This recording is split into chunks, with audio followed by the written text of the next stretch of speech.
The podcast you're about to listen to includes cursing and talking about hoo-haws. Please be advised.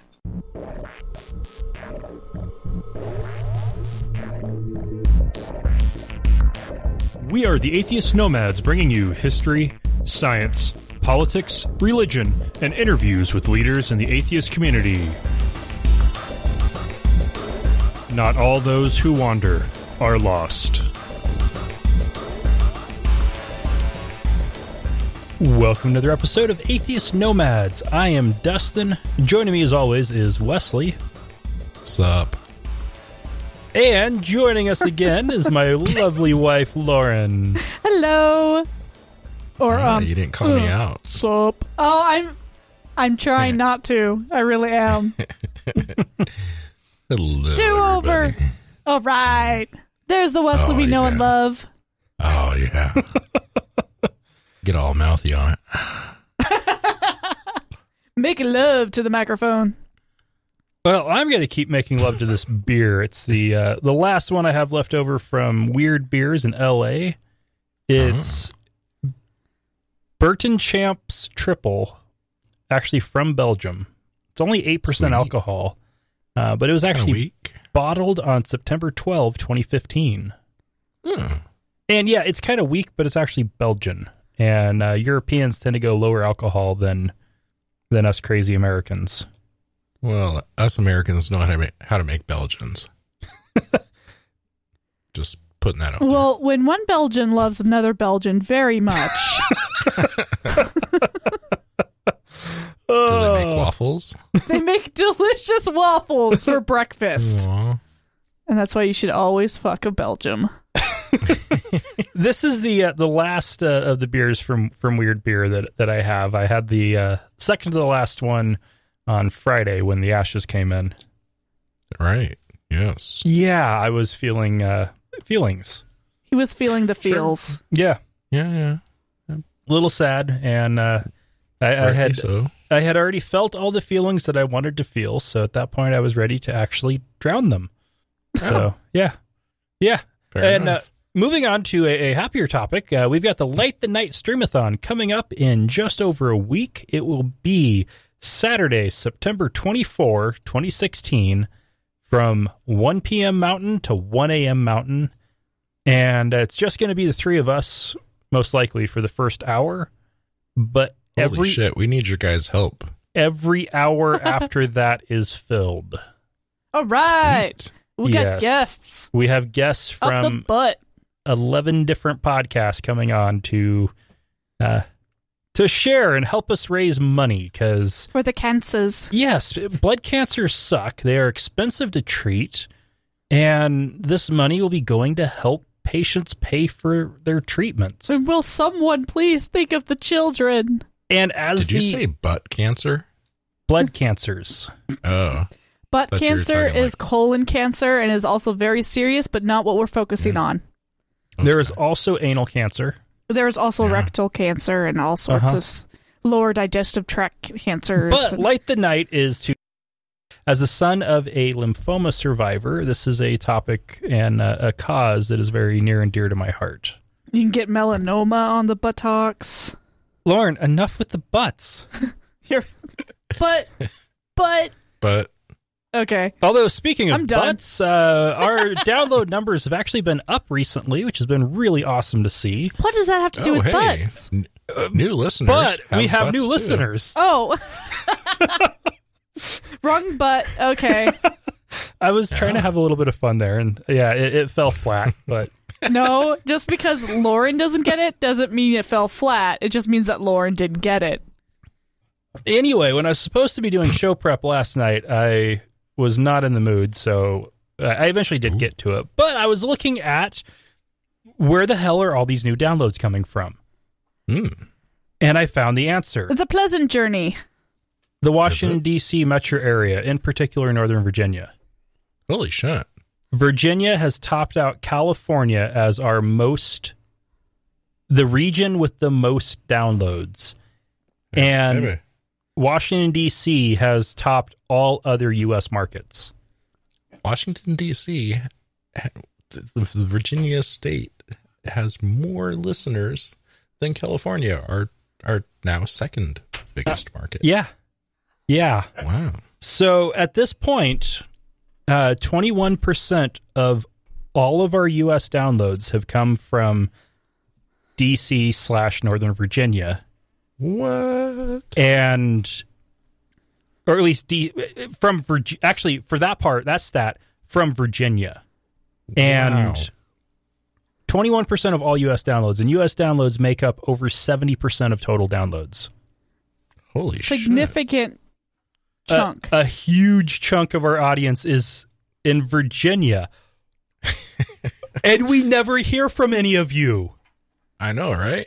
I mean, fuck, I was just in South Carolina. That's not that far away. No, that's awesome. Well, Washington, D.C. is typically the most educated area in the United States.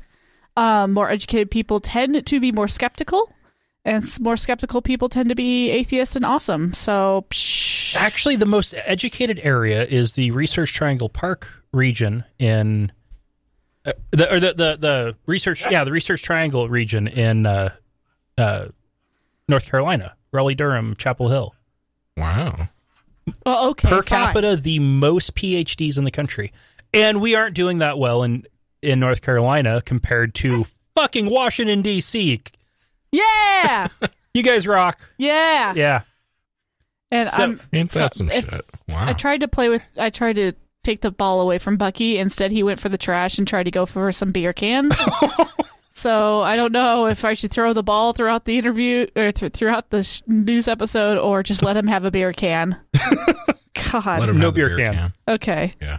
That'd be noisy. All right, so now it's time to dust off the degree. We're going to talk about religion and misogyny. The evidence actually... Fuck the patriarchy!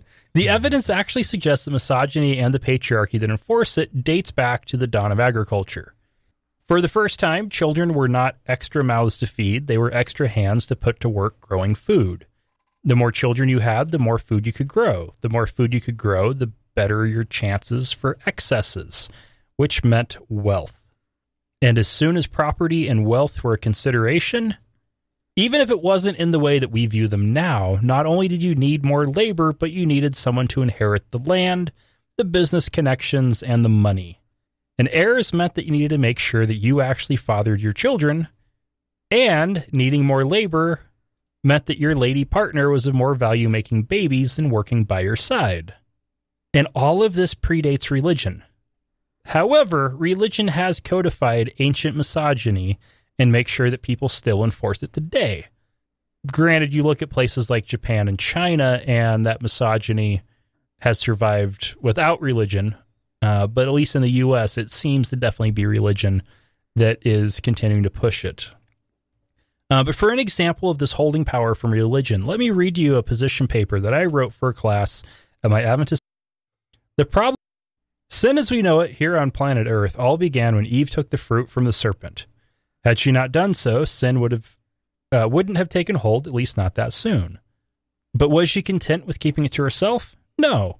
Eve decided that she needed to drag Adam down with her. Oh, harsh. And she took some fruit to share with him. Adam is the innocent victim in this tragedy. He's minding his own business, maybe even naming some more animals. Now we get to the other side of the problem, the fundamental weakness of men. It started with Adam. Men are compelled to give in to women. Eve said something like, "Look at this beautiful fruit. It may have come from that tree we aren't supposed to eat from, but it does great things. Now I'm like God. And now the tricky part, if you love me, you'll eat it." There were some key elements there. She made it look good. She made some wild claims about how great it was. And then she played with his emotions with the "if you love me" part. Another example from the Bible is Abraham. Sarah felt bad about letting her husband down by not having any kids for him. So she suggested that Abraham have sex, another weakness of men. When you combine that with her most likely trying to make him feel guilty about it, you have a combination that very few men can stand up to. Next thing they knew, Hagar was pregnant and Sarah got jealous. Then she got mad at Abraham for the whole thing. She suggested that he get rid of Hagar and her son. Abraham once again gave in. All he was really trying to do was keep peace in the house, so he told her she could do what she wanted with them. So she sent them off to the wilderness. 3,000 years later, people are still paying for the consequences. In Palestine, the descendants of Abraham's two sons are still fighting. This is a prime example of women leading men astray. Abraham's nephew Lot was also taken advantage of by his own 2 daughters. They decided they would get their father drunk and have sex with him. That's just gross. Their sons and their descendants also didn't get along with the Israelites and still don't. King David was the ruler of the most powerful kingdom around, and it had gained its strength under his reign. As he was surveying his city, he saw a beautiful woman bathing. I'm not trying to excuse his actions, but shouldn't she have been bathing in private? We all know what happened next. She got pregnant and he had to kill her husband, one of his most loyal soldiers. Another king about 900 years later was tempted by a beautiful woman. Herod the Great was asked by his wife to kill John the Baptist, but he refused. Then her daughter danced for Herod and some of his friends. They all liked what they saw, so Herod offered to give her anything she wanted. She asked her mother for advice and then came back with a request of the head of John the Baptist. These examples are from 2,000 to 6,000 years ago, a time when women had no rights. They were considered property. Now they are equal to men. Just imagine what kinds of problems they must be causing now. There are many more stories found in the Bible, other literature, and current events about how women have taken advantage of men. Solomon warns about it in Proverbs, but even he fell to the temptation that his wives brought him. Some say that women are the devil. Others think they are just evil. I think that women are the devil's most powerful agent in deceiving. They do enrich our lives, but they also bring a lot of pain and suffering. So that's a typical 17-year-old. I was 17 and I was trying to have some fun. No, and that's... Then the teacher decided to read it in front of the class. He read it anonymously, and I waited until I saw all the girls' reactions before I took credit. And they were all cracking up. Yeah, still a good choice, though, of waiting. Yeah. Nobody took it seriously, but when you look at it, yeah, this was all in fun, but these stories all are in there. Women bringing down the biblical greats. And that is something that definitely, yeah, you don't need Paul saying that a woman should never teach a man ever, or even speak in church. You don't need that when you have all of these stories of women being portrayed as the bringers of evil. Fuck the patriarchy. That's all I gotta say. All right, so it's like, he found us out. Ha ha ha. Let's bookend this bitch. This day in history, September 15th, the year 1831. The locomotive John Bull operates for the first time in New Jersey on the Camden and Amboy Railroad. Nice. Yeah. So that was kind of cute. Choo-choo. A couple years later, in the year 1835, the HMS Beagle, with Charles Darwin aboard, reaches the Galápagos Islands. The ship lands at Chatham or San Cristobal, the easternmost part of the archipelago. So, yeah, hooray. This was actually, the Beagle's second exploratory voyage.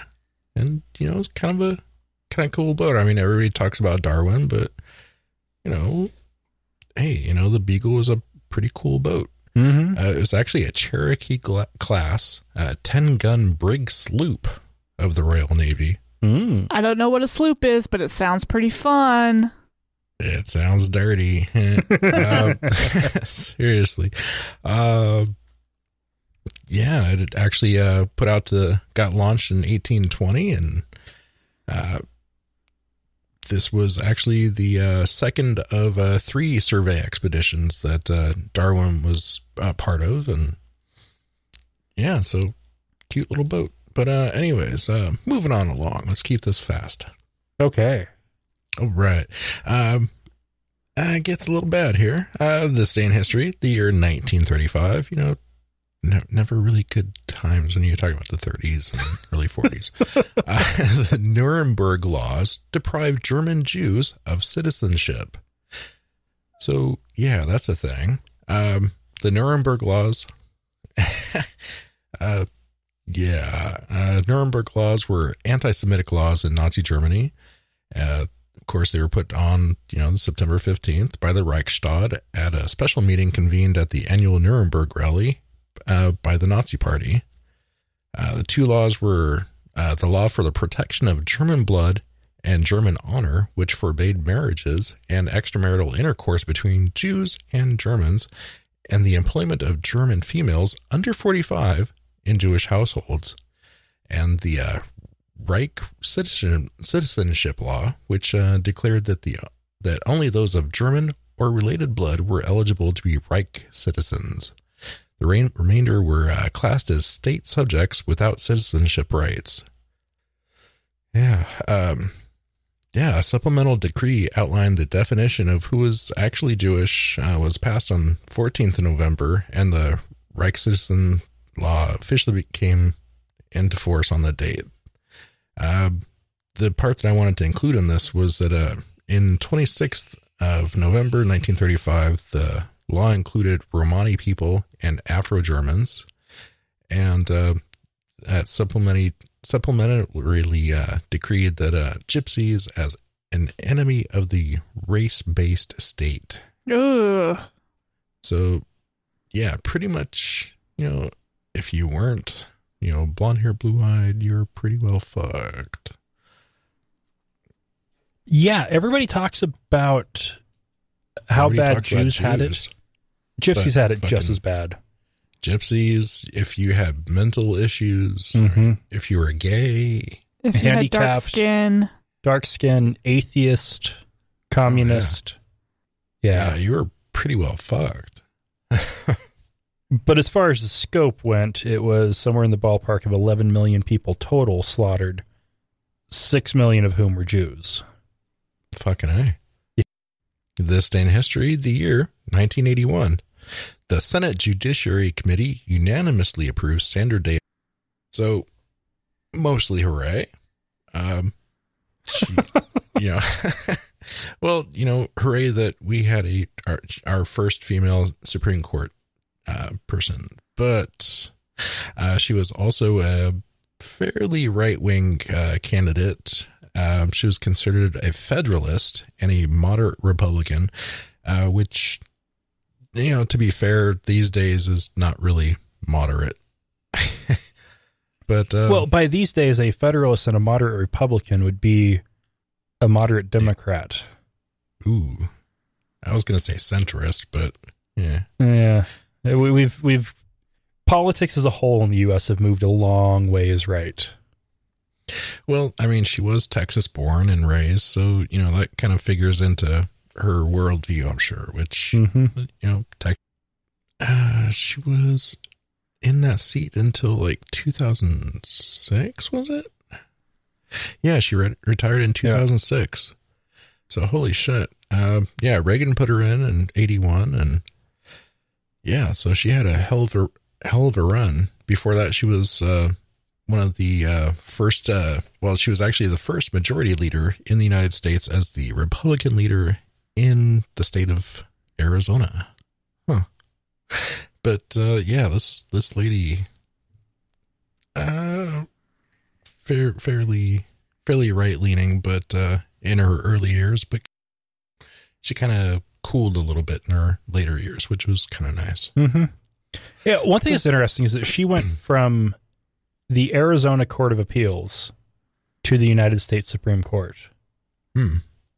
She was never just a federal judge. Well, to her credit, at least in my eyes, pro-life and religious groups actually opposed O'Connor's nomination because they suspected, and rightly so, that she would not be willing to overturn Roe v. Wade. Why? Because she was a girl? No. Well, there were a few cases in the early mid-90s that were trying to overturn it, but she definitely helped keep those away. So like I was saying, let's bookend this motherfucker and finish it out. This day in history, the year 1981. The John Bull becomes the oldest operable steam locomotive in the world when the Smithsonian Institute operates it under its own power outside of Washington, D.C. That's awesome. So yeah, it's kind of cool. That's what I have for history. All right. We're going to take our first break, and then we'll be back with news. Atheist Nomads is proudly brought to you by Archway Hosting. Check out their low-price, full-featured hosting solutions at archwayhosting.com. That's ARCHWAY hosting.com. Hey, we're also brought to you by listeners just like you. Find out how you can become a patron at patreon.com/atheist nomads. That's patreon.com/atheist nomads. The Social Security Administration recently sent out a 17-minute long LGBT diversity and inclusion training video that every employee of the agency was required to watch. David Hall has refused. He's been ordered by a supervisor to complete the training twice. He was reprimanded for failing to do so. He was then suspended without pay for 2 days for continuing to refuse to do the training. And he still refuses to watch the video because he feels that it violates his religious belief. He already has a lawyer lined up and would rather be fired than complete a simple training on diversity. Yeah, I mean, come on. Just watch the damn video. We all have to watch it.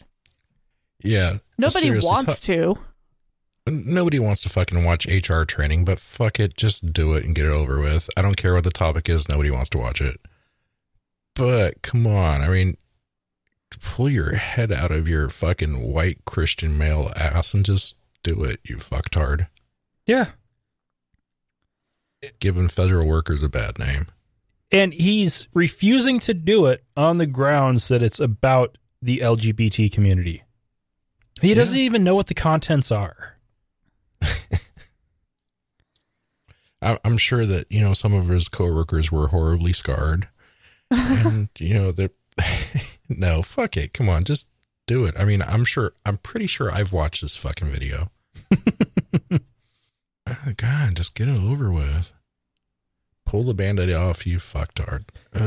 Especially since you watch the video and it's about diversity and inclusion. It's not about indoctrination and changing people's minds about what they believe about people. It's about changing how you treat people at work. Right. It's about how to be professional with coworkers who are different from you. And customers. And I don't know. The Social Security Administration has to deal with a whole lot of the population. Now, he may just be an IT guy, but still, that department has to deal with a lot of people, many of whom are going to be gay. Yeah. And moving on, Dr. Bob Sears is a Capistrano Beach, California pediatrician who's in hot water with the medical board for writing an excuse letter for a 2-year-old whose mother was worried about alleged minor reactions. This letter to vaccines. To vaccines, yes. And this letter excused the child from ever being vaccinated again. That's ridiculous. The letter was not filed in the patient's chart, and the doctor has also written a book suggesting a different shot schedule, more delayed and spread out, and an opinion piece in a local paper opposing California's new vaccine requirements. Yeah, he's fairly anti-vax quack. Well, he is not hardcore anti-vax. He is more of the opinion that... Softcore. Yeah, softcore. He supports vaccines, but thinks that everyone should have free right to consent or refuse to consent, and there shouldn't be any penalties. He apparently doesn't value... Like, he values vaccines, but apparently doesn't value patients who can't get vaccines for legitimate reasons and the whole concept of herd immunity. I think that he's more wishy-washy than that. You know, obviously, if he's just like, here's a fucking letter, you know, your kid doesn't have to get vaccinated, then, you know, he obviously doesn't seem to really value it that much if, you know, he's just all willy-nilly about this shit. Yeah. Well, the medical board is reviewing his case, and the actions they take may range from a reprimand to revoking his license. That's pretty amazing reaction, really, when you think about it. Well, California's fucking cracking down. I mean, mandatory vaccinations for school-age kids, as long as they're able to get them. I mean, yeah, and a minor reaction, that doesn't constitute any reason to be worried. Well, you get a minor reaction is that's just what the mother's possible thought was. I mean, this isn't something that's been documented by a doctor. Right, that's the problem. There's no documentation, but there's lots of people out there who get shots for their kids or for themselves, and they get a little red spot or a sniffle. That's considered a minor reaction, and it's nothing to be afraid of. It's you just got poked by a needle. Of course, you're going to react. Now, I could just be the kid had a fucking cold. I refer to those as alleged minor reactions. Yeah. Because based on the descriptions, you can't tell what happened with the kid. Because, he could have been lying to cover it up. The kid was quiet and kind of tired. The kid was quiet. Oh, it must be autism. Fuck it. Or it was the vaccine. I thought I was having a reaction to a vaccine once. It was when I got the Tdap, and next day I came down with a fever of 100 and I think it was 102. Not bad. 103, and I was sure it was because I looked at the list, and half of my symptoms fit with a mild reaction and half fit with a major reaction. And I got back to work on Monday and found out that 3 other people there had been sick over the weekend. Yeah, that wasn't the vaccine I got Friday. Yep. That would be the bad tacos that they had on in the banquet. Yeah. Anyways. Shut up. Those tacos are delicious and you know it. I didn't. Just because they're bad doesn't mean I wouldn't be eating them. Tacos. Tacos. Yeah. Anyways. All right. Moving along. An 11-year-old boy was taken by his mentor from the Big Brothers Big Sisters program to a strange building where a strange man held him underwater for a few seconds while he kicked and screamed.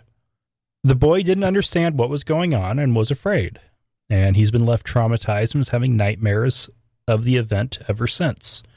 So the mom has now filed a report with the police, has threatened to sue, and wants assault charges filed against the mentor, Big Brothers Big Sisters program, the Morningstar Friends Church, and the pastor for baptizing her son without him knowing what was going on, her autistic son who didn't know what was going on, and without the parents' consent. Assault charges for all of them. That is ridiculous. Especially since you have to sign a thing in the Big Brothers Big Sisters program that says you're not going to, religion is not going to enter, be discussed with your little one. And this person went and got them baptized. Obviously that mentor, quote unquote. Yeah, no. Yeah. And that's terrifying. That's like nightmare fuel. When I was reading the article, at first it was like, okay, so the kid got baptized. And then I read the description from the mom, and it was like, no, he might as well have been waterboarded. Because he didn't understand what was going on. As far as he knew, from the sounds of it, a strange man was trying to drown him. Yeah. Fuck. I was baptized when I was 12, a year older than this kid. I don't have autism. It wasn't a traumatic experience because I knew what was going on, and I went through about 2 months of study with the pastor to get ready for it. Holy fuck. I had actual preparation before I got dunked. Yeah, I don't know. I think baptism is archaic and cruel and stupid anyway.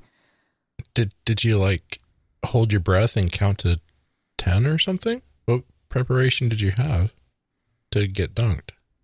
I was told exactly what to expect, and before, I think it was the day of the baptism, So after the study and the pastor describing exactly what was going to be going on, we did a dry run while the baptismal tank was empty. So I knew exactly what to expect every single part of the process. Grab your nose, get you by the neck, dunk you back. It was, he raised his hand up, said some words, raise your hand to your nose, plug your nose, and then he puts your hand on your head and pushes you down under the water. True believers wouldn't plug their nose, just saying. Yeah, they do. Yeah. When you can fucking drown on like a teaspoon of water, yeah, you plug your nose. No, I could drown on my own spit. I swear to God, that's how I'm going to die. Just drool, just... Oh, God. It's just, and then you're just hacking, and it's awful. Yeah, but this story, it totally sounds like... That sounds fucking scary when you put it that way. I mean, the kid didn't know what the fuck to expect. Yeah. Yeah. I mean, even if his mom did that, I think he would be like fucking freaked the fuck out. Mm-hmm. Hell no. Poor kid. That's fucked up. All right. Well, we're going to take our second break, and then we'll be back. We love hearing from our listeners. You can email us at contact@atheistnomads.com, tweet us @atheistnomads, send us a message on our Facebook page at facebook.com/atheistnomads, or better yet, call us and leave us a message at 541-203-0666. We might even play it on the show. You can also help us out by leaving us a review on iTunes, Stitcher, or your podcast directory of choice. Ken Park Thang has been charged with felony abuse and neglect for beating her 7-year-old son with a coat hanger, a beating that left him with 36 bruises that doctors found, all shaped like the hook on a coat hanger. Or at least several of them were shaped like that. She claims that she was worried about her son's salvation, hence the beating to stop some dangerous behavior. And she is citing Indiana's 2015 Religious Freedom Restoration Act as her defense. I'm making the jerk-off notion in my head. Of course, all I can think about is that awful movie. No more wire hangers. What was that? Mommy... Dearest? Mommy Dearest. Oh, God. Mother Dearest. Something like that. Mommy Dearest, the movie. Yeah. It's awful. Yeah, but this is one of those where people wonder what's going to happen when you have religious freedom restoration acts like Indiana's. The ones that take the federal one, which was so Indians could smoke peyote. And yeah, this is where it's going to go. I really hope the judge throws it out as being ridiculous. Yeah. No, that's child... no. There are laws about this, right? You cannot beat your children until they're bruised. Ever. Yes. Religiously motivated or not. No, the laws can't say anything about religion, whether it's religiously motivated or not. But when you have something like a Religious Freedom Restoration Act that says that the government must take the least restrictive approach if it infringes on your religious beliefs, and if you believe that you need to beat your child, then where do you draw that line? Yeah, they've really shot themselves in the foot with that law. RFRAs are stupid and ridiculous, and just... it'll be thrown out. I'm sure it'll be thrown out. Right? We can hope. He needs more beer after that one. Oh, and that RFRA bill was signed into law by Mike Pence, Republican nominee for vice president. Hooray. Yeah, I was the kid that actually got beat often. Severely. Oh. So it's very traumatic. It messes kids up. Yeah, probably so. I mean, it's kind of hard. A little. I mean, I got a little bit of a twitch, but I'm okay. Yeah, no. Fuck. I was more than a few times. I was beaten like black, blue, and green from the backs of my shoulder blades to the backs of my knees. And yeah, don't fucking beat your kids. No, No. That's generally looked down upon nowadays. And for good Of course, reason. it was then, too, and doesn't stop Yeah, the people. whole pick your own switch. Nah. Actually, my dad was really into leather working for a long time. So when they got a divorce, he made me a present. It was a leather belt, about 1.5 inches, 2 inches wide, and fucking had a giant pewter semi truck for a belt buckle. And yeah, you know what? When your parents get divorced, they kind of like generally don't like the things that the other parent gives you. So that belt turned into my mom's favorite thing to beat me with. Leather rawhide strap. Fuck. Yep. Anyways, hooray. Oh, wow. So I'll stop. Shit. Okay. Well, for the record, I will be voting for Hillary Clinton in November, and I hope that all of our American listeners do as well. But we still have to report on what she does. Bullshit like her address to the National Baptist Convention, the meeting of the largest predominantly black denomination in the United States, in which she told the audience that America's next president needs to be, quote, a praying person. And, without mentioning by name, portraying Donald Trump as someone who doesn't understand African Americans or their faith. Well, one, he doesn't. And two, neither does she. Yeah. Sorry. What? Check your privilege. That, and we definitely do not need a praying president. That's what got us in trouble in the first place. Yeah, that's what Bush was. That's what Obama is. Well, kinda. We need He's a nominally Christian we need a president. We need a president who listens to advisors, looks at the facts, and makes rational decisions. Prayer is irrelevant. In fact, if you really think about it, prayer is illogical. Wishing for the best, hoping for the best, is not a good way to run a country. Well, I would like to see at least a minority religious person in there, or better yet, a secularist, atheist, agnostic even. Maybe like an old Jewish guy who doesn't really practice anymore. As far as prayer from somebody in a high office like that, it's like I don't think any of us would have any problem with a president who practices meditation.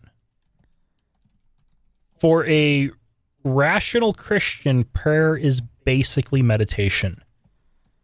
It's an opportunity to take a break quietly, alone, away from everybody. At the best, it is, and try to relax. So it's because not. There's a lot of good Christians that like to do that in public and be big and boisterous about it. Those are assholes. Those are just showing off. Yeah, pricks. Those are assholes. Yeah. The ones who want to do it quietly to center themselves, I don't have any problem with that. Not really. The ones who talk to God and think he tells them to invade Iraq, that's a different story. Or that want to pray at the 50-yard line with their students around. Yeah. And so you know how I mentioned you all need to vote for Hillary Clinton? Well, the reason is because if you go ahead and do a third-party protest vote like I did once back in 2008 when I decided I could no longer be a Republican, but I wasn't ready to vote for a Democrat yet, I voted Libertarian. Oh, goodness. And Libertarian Party vice presidential nominee from 2008, who I voted for in 2008, wah, wah, was Wayne Allen Root, who is a surrogate for Donald Trump, and on a recent radio interview said, people have conflicts of interest shouldn't be allowed to vote. If you collect welfare, you have no right to vote. The day you get off welfare, you get your voting rights back. The reality is, why are you allowed to have this conflict of interest that you vote for the politician who wants to keep your welfare checks coming, and your food stamps, and your aid to dependent children, and your free health care, and your Medicaid, and your Medicare, and your Social Security, and everything else? And by the way, Social Security shouldn't count because it's not really an entitlement because you paid in to get the money out. But in general, most of the things I just rattled off should preclude you from voting. Social Security should not, Medicare should not, because you paid into the system. But all the other stuff, all the other goodies, free Obama phones and free contraception, you know what? You can get them, but you shouldn't be allowed to vote. It's a conflict of interest. Take that away, we'd win every single election in this country. Yeah, you would. That's because you'd only be voting for yourself, you did. And do you know what? Then that means that most of the rich people out there that are getting, government benefits as well shouldn't be able to vote. Exactly. Exactly. More of the rich people get these handouts than these poor people that he's trying to criminalize. If you're an owner or shareholder of a company whose employees are on welfare, you are getting fucking welfare. Yes. Oh my gosh. Fucking Walton family. The Waltons, yep. Yeah. So, yeah. Fucking Walmart. And you voted for him. I voted for this guy. It is so embarrassing to admit that. It's okay. It's the first step. It was a horrible shock when I was looking at the story and I was like, wait, he was Libertarian VP. What year was that? And I saw it was 2008 and I was like, oh, yeah, I voted for this asshole because I decided to throw away my vote. If you throw away your vote, and considering the fact that most of our listeners are probably liberals, if you throw away your vote and vote for Jill Stein, you're going to be voting for somebody who is pandering to every brand of crazy out there that Trump isn't. Yeah, the aluminum hat wearers.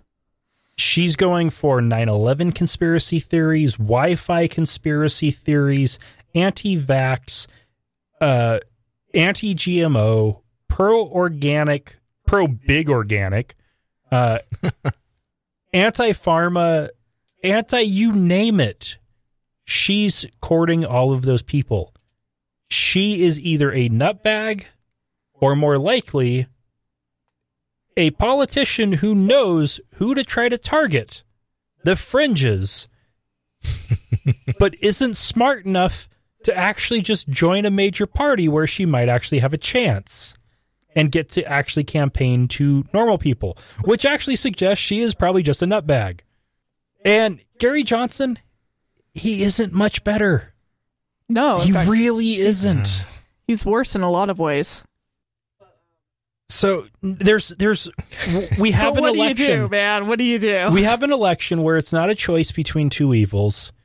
It's a choice between one evil and three batshit fucking nuts. Go with the evil. It's a lot safer. Well, okay. That's one way of putting it. I wouldn't exactly. There's experienced politician who's playing the game and can keep the status quo, and then there's the crazy mofos that the reason shouldn't even be running for president. The reason why I described Hillary as evil is because that's how people are describing her. No, because she is the embodiment of the establishment that has gotten us into the mess that we are in. Yeah, and there is sure. no reason to think she will change anything. Mm. The only reason to vote for her is the status quo is better than the wrong change. And people are so hungry for change that I'm afraid that people will vote for the wrong change. Well, I'd rather think of it as voting for the, I hate to say this, but vote for the party. Because if you look at the Republican platform versus the Democrat platform, sorry, but if you are left-leaning at all, you're going to go with the Democratic Party platform. And that's who she is. That's what she is. Oh, if you're left-leaning, you could end up in the Green Party too, though. Yeah, you can. But there's also a little bit of realistic, expectations of how the numbers work. I was watching some video about how somebody can win enough electoral votes with only 22% of the popular vote. It's an interesting little video, but basically, CGP Grey. Yeah, it comes down to you have to throw your number in where it counts. Throw it away has been thrown around a lot, but if you support the Libertarian Party or Green Party platform, vote for them in local elections. Yeah, get them locally. Because a doctor running for president is not a viable candidate. A governor is. So Gary Johnson is a more serious candidate than Jill Stein. But he is a Republican who is just running on the Libertarian ticket. Look at what his party affiliation was in his last elected office. If you want to vote third party, vote local third party. We have a two-party system, and that has to change from the bottom up. It cannot change top down. So in the general election, you only have two choices. And whenever you have a two-choice option, it's always going to be between two evils. And as long as we have a winner-takes-all system, it's a two-party system. There is no way around it. That's how the math works. And to change that, we need change at the local level. We need to get states to change their laws, to change how the electoral college works from the bottom, where there's two ways you can change that, since it's states who determine who goes. And we need to get change in Congress. Well, states or Congress where constitutional amendments can actually happen, where we can actually change how the voting system works. So we can actually make changes to our democracy. But you don't change any of that with the president. The president is the administrator who runs the government, not the person who decides what kind of government we have. Yeah. Okay, let's get away from politics, because politics is murky and gross. Yes, so we have our last break. I just wanted to say that I just really want like a ranked choice or like a runoff vote where we just... Right. Mm-hmm. Wouldn't that be nice? Pick our favorite candidate, our next favorite, all the way down to our least favorite. Well, runoff vote is what you have in Washington. Yeah. Yes, make good use of it. You have that for everything except for president. Yeah. Yay. All right, so let's go ahead and take our last break, and we'll be back with science. As a listener of the show, I'm going to assume you love my sexy vocal stylings. If you love the rest of the show as much as my voice, consider giving us the resources we desperately need to purchase quality cocaine and Red Bull. We make it super easy to make a one-time donation or to support us on a per-episode, monthly, or even annual basis using PayPal or Patreon. Find out more at atheistnomads.com. Use the links on the right side of the page. $1 an episode is all we ask. All right, and I'm taking the first science story because it's one that is, well, near and dear to my lungs. Relevant. A recent test performed by scientists at British American Tobacco and MatTech Corporation, I know, not our usual sources for science news, used a smoking machine. Those are machines that simulate the inhalation process and can actually puff down a cigarette, and human tracheal bronchial epithelial cells that are commercially available to compare the effects of air, vapor from an e-cig, and smoke from a cigarette. They exposed the tissue to cigarette smoke and vapor from two different commercially available e-cigs for 6 hours in such a way that ensured that they continue to get a higher and higher dose as time went on, and they measured cell viability every hour and continued the exposure throughout the time period. They also checked particulate mass deposited on the cells to ensure that the exposure had actually reached the cells. And the results showed that cigarette smoke killed 88%. Well, okay, the cigarette smoke resulted in an 88% reduction in the cell viability, essentially killing all of the exposed cells. And for the cells exposed to vapor, there was a similar effect as seen in the control group exposed to air, with no appreciable reduction in viability. So basically, basically no negative effects. Yeah. Is that what I'm hearing? Okay. That's what All right. this test showed. So that's pretty much big tobacco showing that vaping is basically As good as air. Not a bad thing. As good as air. Or as bad as air. Dun, dun, dun. Ooh, now we're going to have to worry about big air. Oh, big air. God. Now, throw money at everything. The thing that I like the most about this study is, so often you end up getting, so you get two types of studies when it comes to vaping. There is the studies from people with a obvious bias. So tobacco companies who have their own vapor products, vape companies, vape advocates, and the like. Obvious bias that is there. And people who have a bias that they don't actually disclose, who are likely anti-smoking activists who assume that vaping is bad. Well, when you got an actual tobacco company coming in and doing a study, and I would say this pretty clearly goes against what you would think they would want to see in that study. Yeah. I'm going to be leaning towards this is probably a pretty decent study so far that I would love to see replicated. But yeah. Oh, yeah, definitely.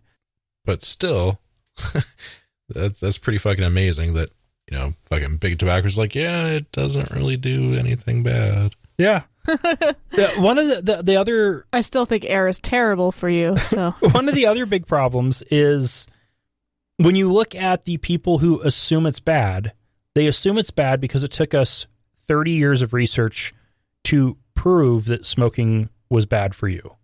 It really didn't. They just hid that shit. As far as it appears, it took 30 years to prove it from the time people started suspecting it was bad. 50s to 80s. And so they're not going to accept anything that's less than a 20 or 30 year study or something that's double blind. Well, you can't do double blind because what's more of a placebo than inhaling vapor? I don't know how you could do a double blind vapor study because you can tell if there's flavor. I can feel the difference in nicotine level with what I vape. It's pretty easy to tell. So yeah, you're not going to be able to do a double blind on me for sure. Obviously, you have to work on that air flavor.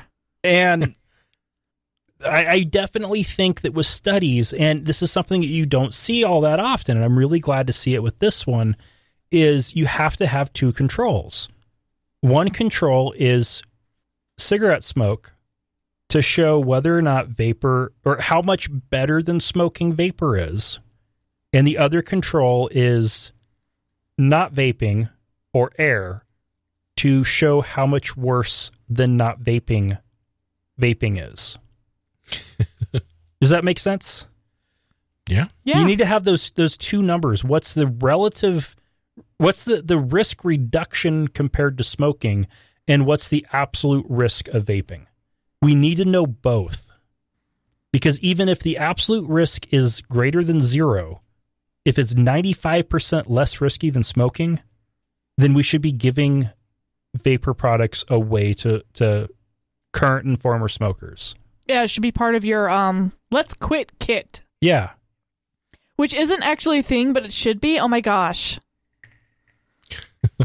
Your quit kit is in the mail. All right, Lauren, go ahead and take it from here. All right, we got some cool animal stuff going on, and some wildlife stuff, and some body stuff. First, the bad news. Bad news, 10% of Earth's wilderness has been lost since the 1990s. Ooh. Yeah, according to a new study published in Cell, in their current biology journal, 10% of Earth's wilderness has disappeared, and that is using satellite imaging. They've gone over and checked satellite images and compared, and yeah, we're losing wilderness fast. According to James Watson and his co-authors, most of the damage is still occurring in the tropical biome. That is heart of Africa, that's South America, and this catastrophic loss will continue unless stricter measurements are taken, since most of the loss is due to agriculture and the demand for food and energy, such as sugarcane. So the Amazon. So we're looking at you, Amazon. And it's, if you really think about it, it's not the fault of the people who are trying to get by, but with the GMOs and the food production that is available nowadays, there should be no need for more agricultural space. Well, sugarcane and tropical biome is critical there, because you look at Brazil, they have moved almost all of their fossil fuel use, switched it over to biofuels from sugarcane. But you have to grow that sugarcane somewhere. Right. So instead of wasting space growing food that takes up a lot of space, if you limit that, or better yet, if you grow vertically and not horizontally, let's get vertical farms going, then you wouldn't need to be chopping down trees. I don't know. It's kind of put a lot more research into GM crops and get even higher yields and yes, exactly. Yeah. We can produce enough food to feed the world right now, but because of profit, we are throwing a lot of that away. And but I definitely do see an angle here of, okay, if we have to choose between the prime tropical rainforest biome and replacing fossil fuels with renewable energy. I mean, that's a tough one, but one of those can never come back. You can't chop down tropical forests, old growth forests, and then say, okay, well, we'll just grow it back. But those fossil fuels that you pull out of the ground, you can't put back in the ground either. Well, no, but this isn't a one or the other kind of situation. This is those two can live side by side. It's just we're at about peak arable. Why do you hate the rainforest, Dustin? We're at about peak arable land usage right now. If we convert food crop space to fuel crops, that is going to cut down on food supply. Yes, if we were to improve the efficiency of our food distribution systems to reduce waste, that would help. If we were to improve yield, that would help. That's what I'm saying. But if we were to try to get rid of fossil fuels, we would probably need to cut down all the rainforests. Well, wow. No. I don't think it's quite that bleak.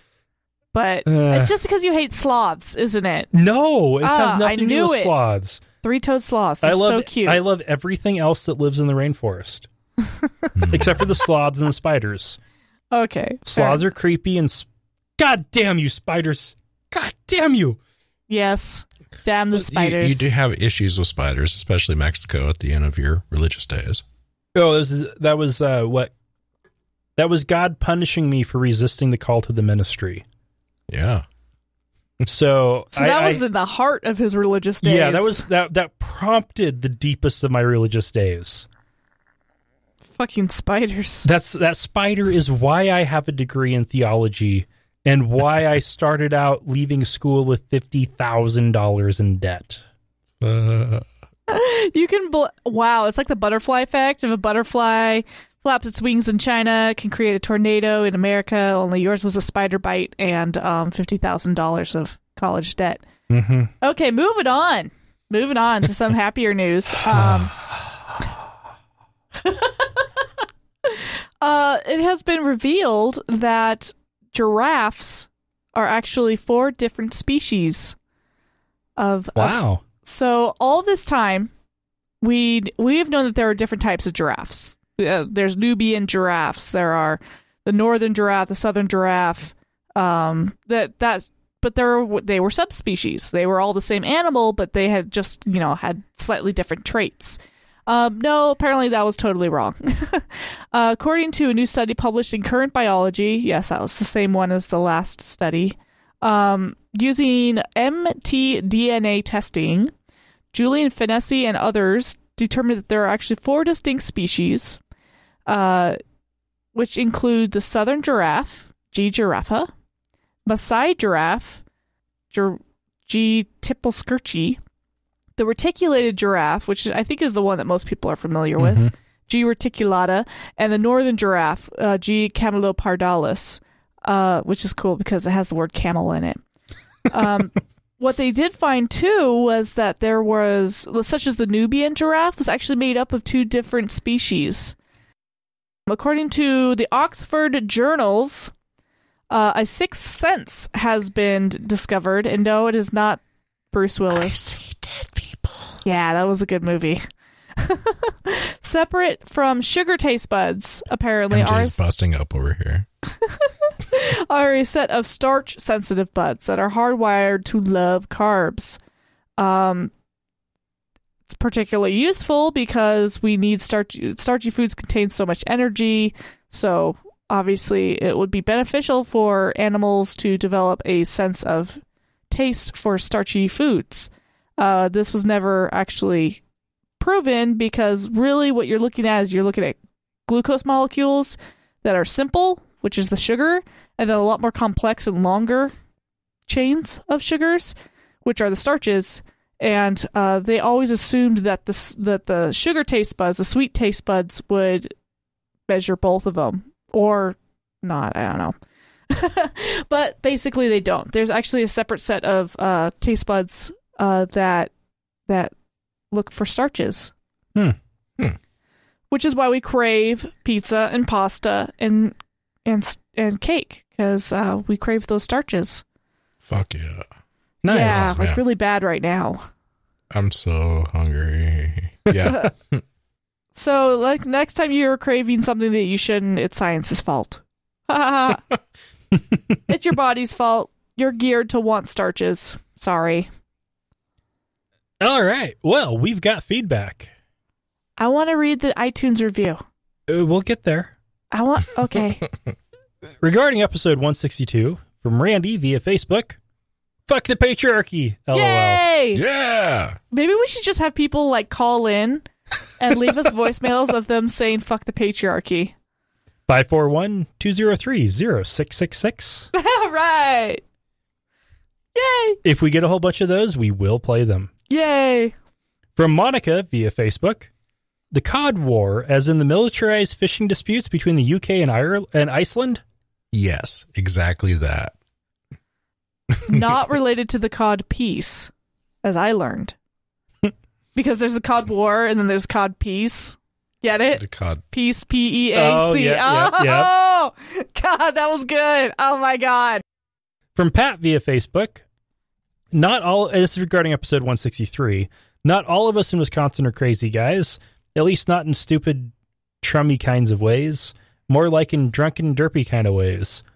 This actually used to be a fairly progressive state. That being said, yes, Madison is a kick-ass town. That's awesome.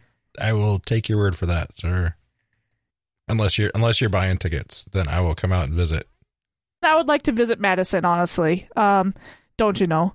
Because cheese and water parks that we drove by, but my dad insisted on us not stopping to. So we've done one live show in front of a 4-person studio audience.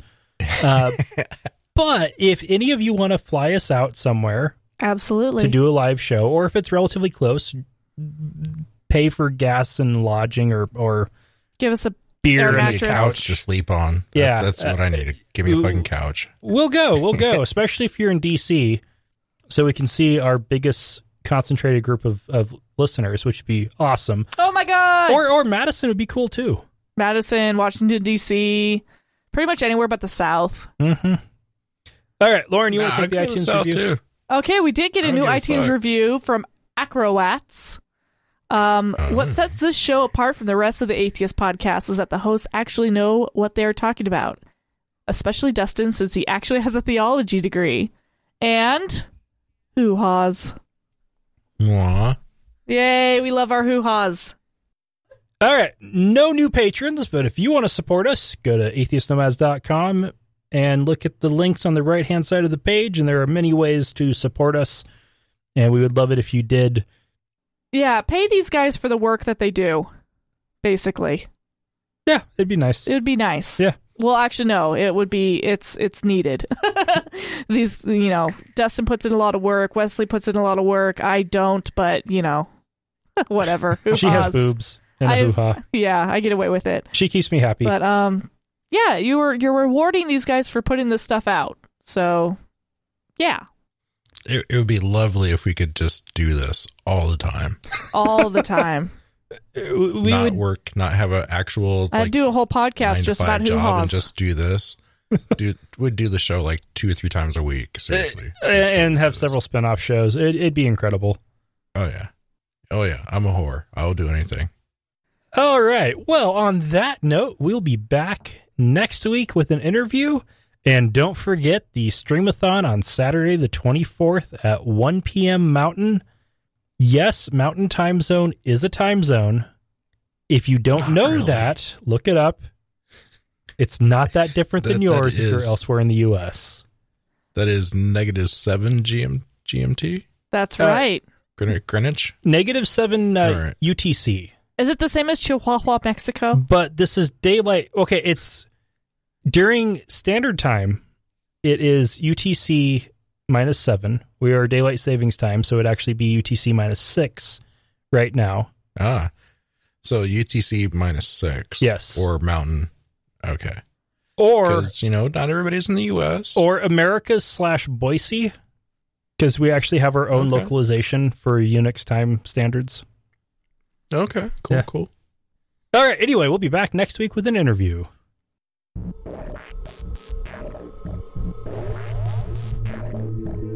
Thank you for listening to another episode of Atheist Nomads. You can find show notes and contact information at atheistnomads.com. Follow us on Twitter at Atheist Nomads, and like us on Facebook at facebook.com/atheistnomads. Please subscribe to the show in iTunes, Stitcher, or your podcatcher of choice, and while you're there, feel free to leave us a review. Theme music is courtesy of Sturdy Fred. Until next time, this has been the Atheist Nomads.